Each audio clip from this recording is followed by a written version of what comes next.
We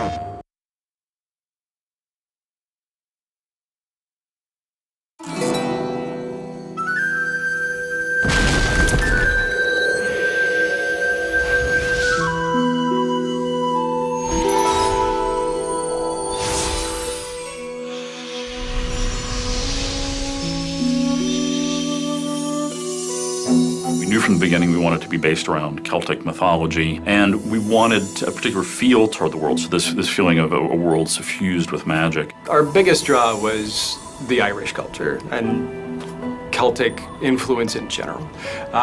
If it came from Northern Europe, it's probably in our game somewhere.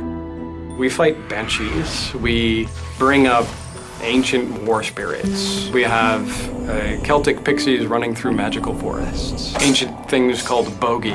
Bogies were the critters in the night that stole children and things from your cupboard.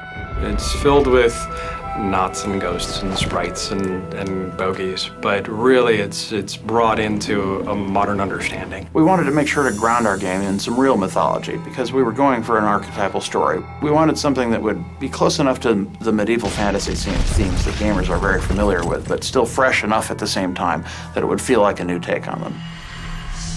With each of the major environments, we were looking for ways to push them outside of what you're familiar with. We wanted to create the sense that you're someplace else, someplace strange, someplace that's not the real world. The foresting door! I can see it! We took our worlds and we really gave them a rich visual treatment that made them look just frankly stunning and beautiful.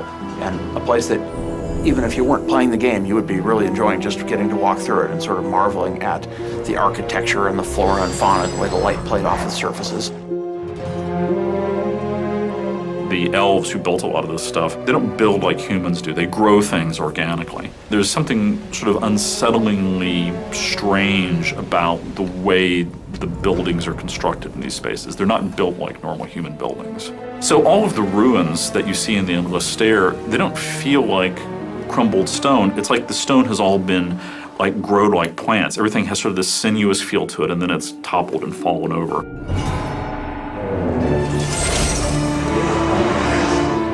What we want is the player to always feel like that there is this sort of sense of menace in the world. When you first start off, you travel to the realm of the dead, and it creates a very particular sort of mood at the beginning of the game that immediately takes you outside of being in the real world. The whole idea behind Lockbarrow is wandering through a graveyard on a midsummer's night. It's this enormous ruined fortress that is filled with mist, and there's ghostly hands that are reaching up out of the ground every place you go. We call them the Restless Dead, long-lost battle spirits from Irish Celtic songs. In our world, we really draw on those ancient legends. Those were really a lot of the deep inspiration behind most of the critters that you'll find. We have several different base enemy types. We have the Restless Dead, we have the Forest Sylphs, and we have the Bogies, which are goblin-like creatures.